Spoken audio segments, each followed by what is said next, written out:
Please promise me you will do it. Let me die knowing he will be back eventually. I promise. The VIP wing at St. Jude's is quiet enough to hear a heartbeat fail. And tonight, the man standing behind the glass partition in a charcoal suit is counting every second until a legacy changes hands.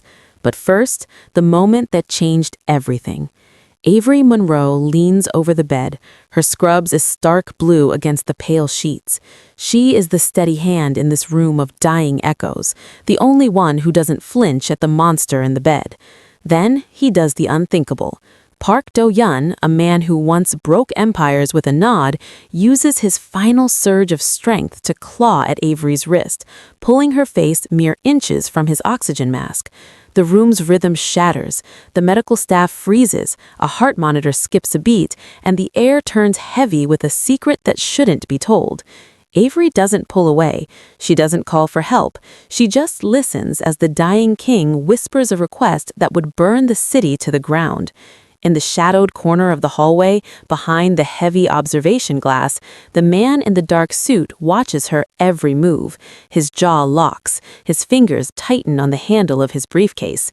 He isn't a doctor. He isn't the police. And the look in his eyes says he knows exactly what his father just handed to a stranger. Who is he? What was the price of that whisper? And what happens when Avery decides to keep the promise?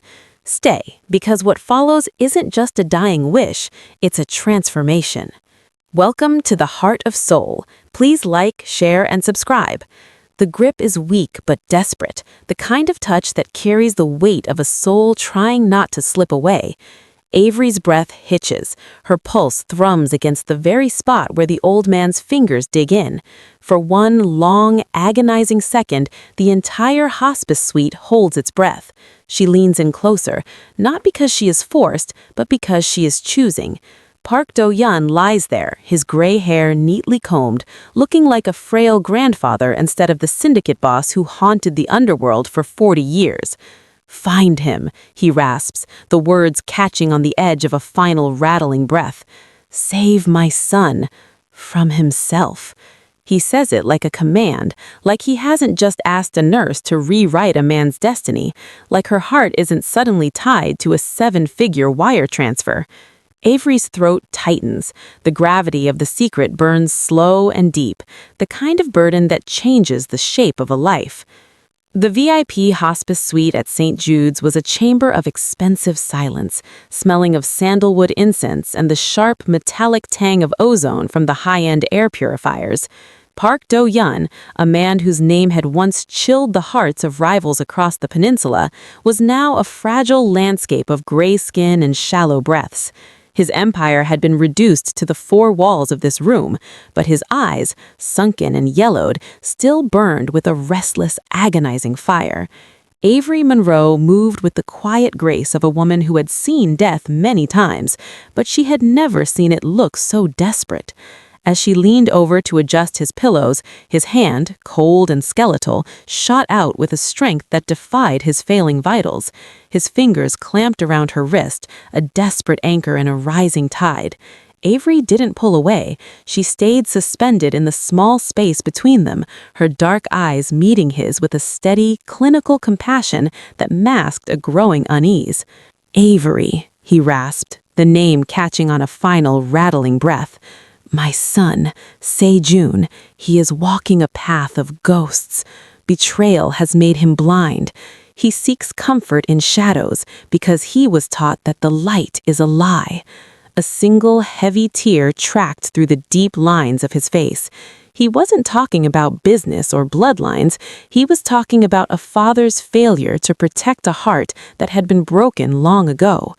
"He is with a man, a neighbor's son who feeds on his grief. It is a lie, Avery, a beautiful, hollow lie." He pulled her closer, his face mere inches from hers. The desperation was a physical weight in the air. "I cannot die knowing he is lost to this. You have a spirit that heals without trying. I have watched you. You are the only one who can pull him back. Seduce him, not for the flesh, but for his soul. Make him believe in a future again. Make him leave that life behind." Avery's throat tightened. The gravity of the secret burned slow and deep, the kind of burden that changes the shape of a life. The flat line of the monitor was a long, singular note that signaled the end of an era. Park Do-yeon passed away in the gray light of dawn, his hand finally releasing Avery's wrist as the life fled his frame. In the clinical silence that followed, the hospice staff moved with practiced, hushed efficiency, but Avery felt as though she were standing in the center of a collapsing building. The secret she carried was a physical weight, heavier than the grief in the room. As she stepped out to the corridor to allow the family their private moment of mourning, her phone vibrated again, a final confirmation of the offshore transfer. The price of her soul had been paid in full. The weeks following the funeral were a blur of mourning and meticulous preparation. Avery didn't spend the money. She used the resources it provided to become a ghost in Seo-jun's world. From her small apartment, she began to assemble the fractured puzzle of the son the Mafia boss had both loved and feared. Seo-jun was a man built of contradictions, a brilliant architectural mind who lived in a glass house of his own making. He was beautiful, with his father's sharp jawline, but eyes that held a bruised, defensive softness. She studied the digital footprint of his life, finding the cracks where the betrayal had entered. There were photos of him with a teenage girl, her face blurred out in his archives, the visible pain of a first love that had ended in a scandal he had never quite outrun. And then there was the man currently by his side, the neighbor son, Min-ho. To the outside world, Min-ho was the supportive friend, the shoulder to cry on in the wake of a father's coldness. But Avery, trained to read the subtle vitals of human behavior, saw the parasitic nature of the bond. Min-ho didn't want Seo-jun to heal. He wanted him dependent, trapped in a cycle of grief that only Min-ho could soothe. Avery mapped out their routines, the coffee shop Seo-jun frequented when the grief became too loud, the late nights he spent at his firm, and the specific pharmacy where he filled the prescriptions for the anxiety he refused to admit to. She wasn't just looking for a way in, she was looking for the precise moment where his defenses were lowest. She practiced her expressions in the mirror, stripping away the professional mask of a nurse to find the vulnerability that would mirror his own. She was no longer just a woman who healed bodies. She was a strategist preparing to infiltrate a heart. The 7-figure promise demanded results, and as she looked at a candid photo of Seo-jun standing alone at his father's grave, Avery realized that to save him, she would first have to deceive him. The mission had begun, and the first move was already in motion. The clinical database of St. Jude's was a fortress of data, but for Avery, it was a canvas. Late into the night, the blue light of the workstation reflected in her eyes as she accessed the records of Park Seo-jun. Her fingers hovered over the keyboard, a momentary tremor of conscience fighting against the dying command of a mafia king. To save a man, she first had to invent a crisis. With a few precise keystrokes, she flagged his recent routine blood work, inserting a false positive marker for a rare, non-critical but alarming enzymatic anomaly. It was a phantom illness, a digital ghost that would require immediate, specialized follow-up, the kind that only her department handled. The system processed the change with cold, mechanical indifference. Within minutes, an automated urgent notification was dispatched to Seo-jun's private email and his primary care physician. Avery sat back, the silence of the hospital wing pressing in on her. She had just laid the first brick in a foundation of deception. She knew the psychology of a man like Seo-jun. He lived in a world where control was everything, and a threat to his health, the one thing his father's money couldn't fix, would pull him back to the hospital faster than any legal summons. 3 days later, the alert on her tablet chimed. Park Seo-jun had checked in to the VIP reception. Avery adjusted her scrubs, checking her reflection in the glass of the medication cabinet. She stripped away the strategist and donned the empathetic caregiver, the one who looked like a sanctuary in a storm. She walked toward the consultation room, her heart hammering a frantic rhythm against her ribs. Through the cracked door, she saw him. He was seated on the edge of the examination table, his expensive suit jacket discarded, looking smaller and more vulnerable than he had at the funeral. He was staring at the floor, his hands clasped so tightly his knuckles were white. Beside him sat Min-ho, whispering something into his ear, his hand resting possessively on Seo-jun's shoulder. Avery felt a surge of cold resolve. The parasite was already feeding on his fear. She pushed the door open, the soft click of the latch drew their eyes to her. She didn't lead with a smile, she led with a look of professional concern, the kind that promised a solution. "Mr. Park, I'm Nurse Monroe. I'm sorry we had to bring you in so abruptly, but we need to discuss your results." As Seo-jun's defensive gaze met hers, Avery saw the flash of recognition and the silent plea for help. The hook was set. Now she just had to reel him in without letting him see the line. The examination room felt smaller the moment Avery stepped inside, the air thick with the sterile scent of isopropyl alcohol and the heavy, unsaid weight of the Park family legacy. Seo-jun didn't look up immediately. He sat on the edge of the high clinical table, his posture a rigid line of defensive pride. He looked exactly like the man from the files, sharp, symmetrical, and utterly haunted. Beside him, Min-ho's hand remained firmly planted on Seo-jun's shoulder, a gesture that looked like support but felt like an anchor keeping a drowning man submerged. Avery didn't flinch. She moved into his personal space, not with the aggression of a subordinate, but with the quiet authority of a woman who held the keys to his well-being. She gently nudged a rolling stool forward and sat, bringing her eyes level with his. She ignored Min-ho entirely, focusing every ounce of her trained empathy on the man trembling beneath the expensive fabric of his shirt. "This isn't about your father, Mr. Park. It's about you," Avery said, her voice dropping to a soothing melodic register.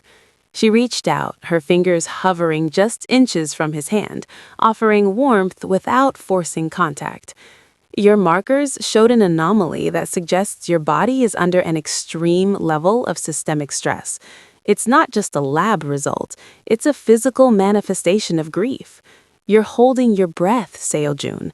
If you don't start breathing again, your body's going to do it for you, in a way you won't like." The use of his first name acted like a physical blow. Seo-jun's defensive mask didn't just crack, it shattered. He let out a breath that sounded like a sob, his shoulders collapsing as the adrenaline of the urgent summons evaporated into raw, naked fatigue. For a second, the son of the Mafia boss disappeared, leaving only a man who had lost his North Star and found himself shipwrecked. I don't know how to do this," he whispered, his eyes glassing over as he looked at Avery. In that moment, the neighbor's son shifted uncomfortably, sensing the sudden invisible cord being pulled between the nurse and the patient. Avery saw the opening. She placed her hand over Seo-jun's, her touch firm and grounding. "You don't have to do it alone," she murmured, her gaze locking onto his with a promise that was both a lie and the deepest truth she had ever told. "I'm going to monitor you personally. We're going to get these levels back to normal, one step at a time." As Seo-jun's fingers instinctively curled around hers, Avery felt the first stirrings of the seven-figure promise taking root. The wall was down. Now she just had to decide how much of his heart she was willing to break to save it. The air in the private observation lounge was thick with the scent of lilies and the quiet hum of a high-efficiency HVAC system, but Avery's focus remained pinned on the two men visible through the cracked door of the recovery suite. Seo-jun was resting, his eyes closed, while Min-ho sat at his bedside, his fingers tracing the patterns of a silk blanket with a repetitive, almost hypnotic motion. It wasn't the touch of a lover. It was the touch of a gardener tending to a plant he intended to keep in the dark. Avery watched as Seo-jun stirred, a soft moan of discomfort escaping his lips. Min-ho leaned in immediately, his voice a low, honeyed murmur that didn't encourage strength, but rather validated the helplessness. "You don't need to worry about the firm, Seo-jun. You're too fragile for those meetings. Just stay here. Stay with me." Avery felt a cold spark of clarity. She had been treating this as a traditional romantic rivalry, but the vitals she was reading told a different story. Seo-jun wasn't in love with the neighbor's son. He was addicted to the safety Min-ho provided. It was a psychological codependency born from the vacuum left by a father who only knew how to command. Seo-jun was seeking the womb, a place where the expectations of the Park legacy couldn't reach him. Min-ho wasn't a partner. He was a soft-walled prison.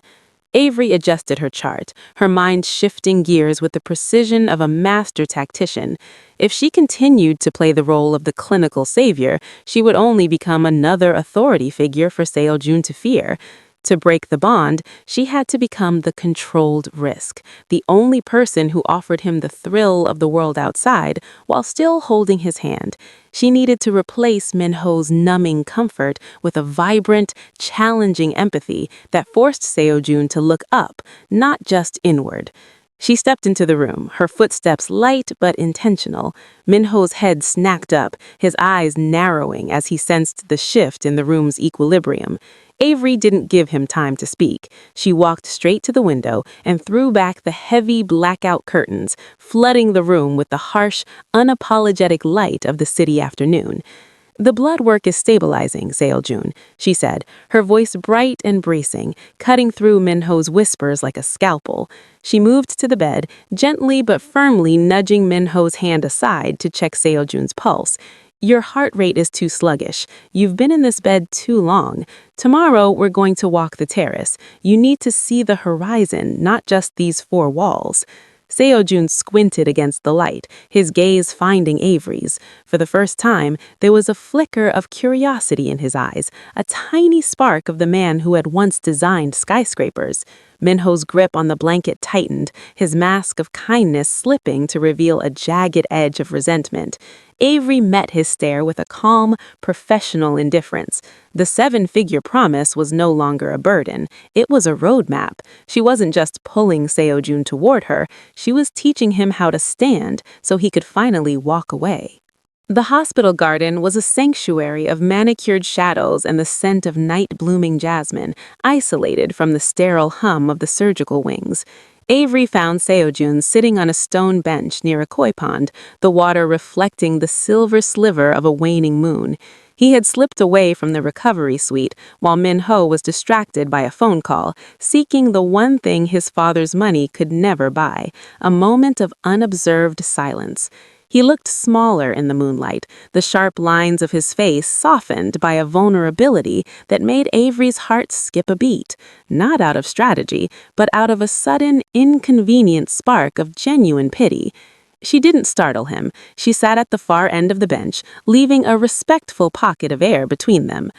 "The night air is better for your oxygen saturation than the HVAC, but you're technically AWOL, Mr. Park," she murmured, her voice a low, melodic murmur that blended with the splashing water. Seo-jun didn't look at her, but his shoulders lost their defensive edge. "My father used to say that silence was the only thing a man could truly own. Now that he's gone, I realize he didn't own anything at all. He was just a tenant in a house built of fear." He turned his head, his dark eyes searching hers for a judgment that wasn't there. "Do you think people can ever really change their nature, Avery? Or are we just reacting to the first person who ever broke us?" Avery tilted her head, her gaze steady.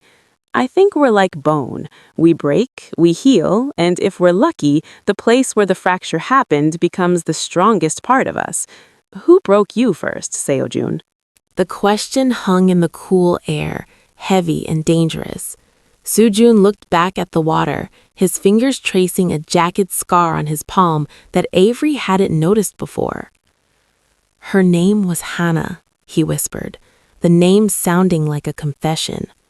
"I was 18. I thought the world was a map we were going to draw together. But my father, he didn't just want her gone. He wanted me to see that she could be bought. He gave her a choice, me or a future she didn't have to fight for. She took the money before the ink on the check was even dry."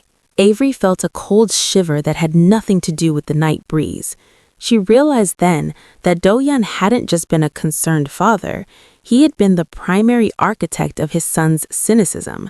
By proving that love was transactional, He had driven Soo-jun into the arms of anyone who promised a comfort that didn't have a price tag. Min-ho wasn't the cause of the problem. He was the bandage on a wound that had never been allowed to close. I spent years trying to find someone who couldn't be bought, Soo-jun continued, his voice cracking. I thought if I chose someone my father hated, I'd finally be safe. But I'm just tired, Avery. I'm so tired of being a prize in a game I never asked to play. Avery reached out, her hand covering his. This time, there was no calculated rhythm to her touch. She felt the heat of his skin and the slight tremor in his pulse. She was supposed to be the seducer, the one who fulfilled a dying man's wish for a fee. But as she looked at the hollowed-out expression of the man beside her, the 7-figure wire transfer felt like a lead weight in her pocket. He wasn't just a mission, he was a human being who had been betrayed by the very man who had hired her to save him. The cracks in his armor were deeper than she had imagined, and for the first time, Avery wondered if she was the medicine or just another part of the disease. The clinical boundaries of St. Jude's began to dissolve into something far more intimate as the days bled into weeks. Every morning, Avery would lead Soo-jun to the rooftop garden, their conversations shifting from his fluctuating vitals to the dreams he had buried under the weight of his father's expectations. She watched the light return to his eyes, a vibrant, hunger-filled clarity that made him look less like a patient and more like a man awakening from a long chemically induced sleep. But as his fingers began to linger on hers during their walks, and as his laughter started to sound like a melody instead of a ghost, the 7-figure sum sitting in Avery's bank account began to feel like blood money. The tension reached a breaking point on a rainy Tuesday. Avery was assisting Soo-jun with a mobility exercise in the private gym when Min-ho burst in, his usual mask of calm composure replaced by a frantic, jagged desperation. He didn't look at the medical equipment or the progress charts. He looked only at the way Soo-jun was leaning into Avery, his head bowed toward hers as they shared a quiet, private joke. "Soo-jun, this is enough," Min-ho snapped, his voice echoing off the sterile walls. "You're overexerting yourself. The doctor said you needed rest, not whatever this is. Come back to the suite. I've already arranged for a private car to take us home this evening." Soo-jun didn't pull away from Avery. Instead, he straightened his back, his jaw setting in a line of defiance that Avery recognized from the old photos of his father. "I'm not going home, Min-ho. Not yet. For the first time in months, I can actually feel my own pulse. Avery isn't just treating a symptom, she's helping me find the person I was before the grief took over." "She's a nurse, Soo-jun. She's a paid employee," Min-ho hissed, stepping into Avery's personal space, his eyes flashing with the possessive venom. "You're confusing professional care for something else. You're vulnerable, and she's taking advantage of your father's absence to insert herself into your life." The irony of the statement hit Avery like a physical blow. She stood silent, her throat tight with a guilt that felt like swallowing glass. She was inserting herself. She was being paid. Every tender moment, every shared secret in the moonlight had been bought and paid for by the very man Soo-jun thought he was finally escaping. "Get out, Min-ho," Soo-jun said, his voice quiet but absolute. "I'm tired of being told what I feel and who I am. If you can't handle me standing on my own 2 feet, then you shouldn't be the one holding my hand." As Min-ho retreated, the door slamming behind him, the silence that followed was heavy and suffocating. Soo-jun turned to Avery, his expression filled with a raw, terrifyingly honest affection. "I think I finally know what I want," he whispered, reaching out to cup her face. Avery leaned into his touch, her eyes closing as a tear escaped. He thought he was choosing freedom, but Avery knew she was just another cage, gilded in gold and built on a foundation of lies. The 7-figure promise was nearing its completion, but the victory felt like a slow-motion execution. The storm that had been brewing in the sterile atmosphere of St. Jude's finally broke, not with a clash of steel, but with the soft, persistent chime of a digital notification. Soo-Jun was sitting in the sun-drenched recovery suite, his laptop open, as he finally re-engaged with his architectural firm's accounts. He was smiling, a genuine expression of a man reclaiming his future, until his brow furrowed. Deep within the encrypted archives of his father's estate, files he was only now authorized to settle, he found a recurring high-value wire transfer. It wasn't to a shell company or a rival syndicate. It was to a private account belonging to Avery Monroe. The timestamp for the first deposit was the exact hour of his father's death. The second was the day he had been urgently summoned back to the hospital for his false diagnosis. When Avery entered the room with a tray of medication, the air was cold as to frost the glass. Soo-Jun didn't look up. He turned the screen toward her, his face a mask of such profound, hollowed-out expression that Avery felt her knees weaken. The seven-figure sum stared back at her, a neon concession of her duplicity. "Was I just a line item in his will, Avery?" Soo-Jun's voice was a jagged whisper, a sound more painful than any shout. "Did he hire me to be your nurse, or did he hire me to be your ghostwriter, to script a life he couldn't force me to live while he was breathing?" Avery set the tray down, her hands shaking so violently the vials rattled against the metal. "Soo-Jun, please. It started as a promise to a dying man. He was terrified for you. He thought you were lost." "Lost?" Soo-Jun stood up, the ivy pole rattling as he moved toward her, his eyes blazing with a lethal, broken clarity. "I was finally finding myself, and you turned my healing into a transaction. Every walk in the garden, every secret I told you about Hana, every time I let you touch me, was there a price tag on those moments too? Did you check the exchange rate before you kissed me?" The savior complex that had driven Avery now felt like a noose. She reached for him, her eyes brimming with a desperate, agonizing truth. "The money didn't matter after the first week.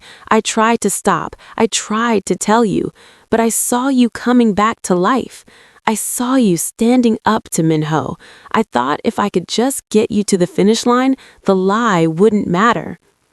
"The lie is the finish line, Avery," Soo-Jun roared, his voice cracking with the weight of a second, deeper heartbreak. "You didn't save me. You just proved my father was right. Everyone has a price. You're just the most expensive mistake I've ever made." He swept the medication tray off the table, the glass shattering across the floor like the remnants of his trust. He didn't wait for her to apologize. He walked out of the suite, his gait unsteady, but his resolve absolute. As the door slammed shut, Avery sank to the floor amidst the broken glass and the spilled medicine. The seven-figure promise was fulfilled, the boss's wish was granted, but as she sat in the wreckage of the heart she had helped rebuild, she realized she had succeeded in saving the man only to lose the soul she had fallen in love with. The high-rise windows of Soo-Jun's architectural firm offered a panoramic view of the city he was destined to reshape, but the air inside the office was stagnant with the chill of a ghost.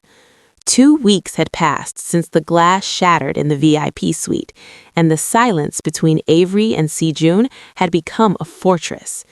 Avery stood at his mahogany desk, her hand steady despite the frantic beating of her heart. She didn't come with excuses or medical charts. She came with a single stamped envelope and a heavy, leather-bound ledger. "I'm not here to ask for forgiveness," Avery said, her voice a low, unwavering anchor in the vast room. She placed the ledger on his desk. It was the complete record of the seven-figure trust, showing a series of massive, irreversible transfers to the community clinics in the city's poorest districts, the places where the monsters of the syndicate usually left their deepest scars. "The money is gone, Soo-Jun. Every cent of your father's mission has been returned to the people he took it from. I didn't keep a penny for my time, my care, or my silence." Sejun didn't look at the papers. He looked at Avery, his expression a complex map of exhaustion and lingering hurt. "Why?" he whispered. "You fulfilled the contract. You won. My father would have been proud of your strategy." "Because I realized your father was wrong on one thing," Avery replied, stepping closer until the scent of her vanilla and antiseptic perfume filled the space between them. "I didn't fall for the mission he gave me. I fell for the man who was brave enough to cry in a hospital garden. I fell for the person who wanted to build skyscrapers that reached the light instead of bunkers that hid from the dark." She reached out, her fingers hovering near his cheek, a choice left entirely to him. "I don't want the legacy he bought. I want the one we build without him." Sejun's gaze broke, his eyes shimmering with a sudden painful relief. He realized then that Avery hadn't just returned the money, she had returned his agency. By stripping away the transactional nature of their meeting, she had finally given him the one thing his father never could, a choice that was entirely his own. He reached out, his hand covering hers, pulling her palm against his face with a desperate, grounding intensity. "He wanted me to change for his sake," he murmured, his forehead resting against hers. "But you're the only one who made me want to change for mine." The 7-figure promise was dead, replaced by a new, unbought legacy. As they stood together in the quiet office, the shadows of the Mafia boss finally retreated into the past. They weren't a nurse and a patient, or a strategist and a target. They were two architects of a future that no longer had a price tag. Thank you for watching. This is Afro-Korean Truling. Subscribe for more stories where the heart finds a way through the shadows. True healing cannot be bought, and a legacy isn't defined by what you inherit, but the truth you choose to live. In this story, Park Do-yeon tried to use his wealth to fix his son's life from the grave, believing that a strategic lie was a form of mercy. But Avery's journey proves that you cannot truly save someone by deceiving them. You can only provide the light they need to save themselves. Whether you are a caregiver, a partner, or a friend, the lesson remains the same. Manipulating someone's reality, even with the best intentions, is still a cage. Real support means standing beside someone in their most vulnerable truth, not building a better version of it for them. Love that requires a blueprint or a bank transfer isn't love, it's a project. In the end, we all have the right to break the contracts of our past and seek the people who value our pulse more than our pedigree. Thanks for watching. You will find the video at the upper right of the screen very entertaining. Check out.